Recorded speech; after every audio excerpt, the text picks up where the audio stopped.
Please. Without objection. Thank you, Mr. President.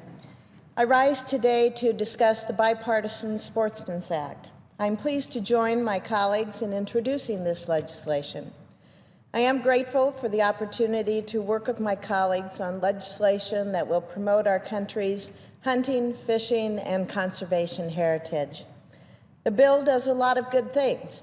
It prevents anti-hunting groups from restricting sportsmen's ammunition choices, which would unnecessarily drive up hunting costs.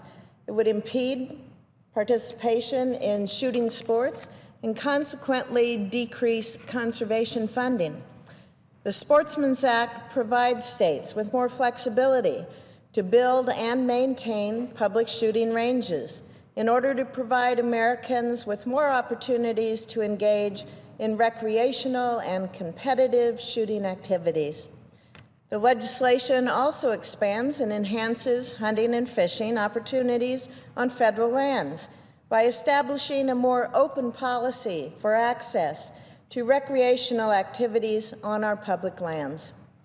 I'm especially encouraged by the fact that this bill contains provisions that I've championed that would increase transparency regarding the judgment fund.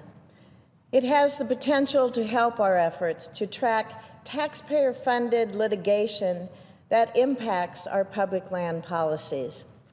As my colleagues may or may not know, the judgment fund is administered by the Treasury Department and is used to pay certain court judgments and settlements against the federal government. Essentially, this fund acts as an unlimited amount of money that is set aside to pay for federal government liability. It is not subject to an annual appropriation. And even more remarkably, the Treasury Department has no reporting requirements, so these funds are paid out with very little oversight or scrutiny. This is no small matter, as the Judgment Fund disperses billions of dollars in payments every year.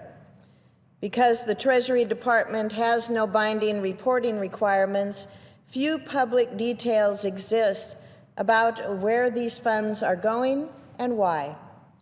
The Public Lands Council has decried the lack of oversight of this Judgment Fund by stating, quote, "Certain groups continually sue the federal government, and the Treasury simply writes a check to foot the bill without providing members of Congress and the American taxpayers basic information about the payment," close quote.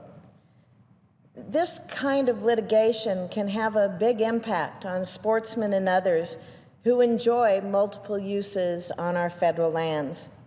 This is because the government is permitted to blindly fund lawsuits by activist groups who use the court as a backdoor to policy making.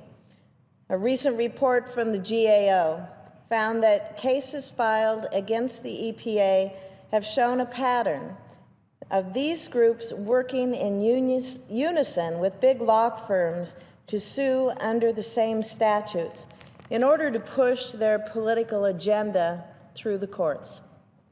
The legislation that I introduced this week with Senator Gardner, known as the Judgment Fund Transparency Act, will bring these cases to light. The bill has been included as a provision to the Sportsmen's Act, and it will provide even greater transparency and accountability. I'm proud to be a vice chair of the Sportsmen's Caucus, and I look forward to continuing our work to advance these important legislative measures. Thank you, Mr. President. I yield the floor.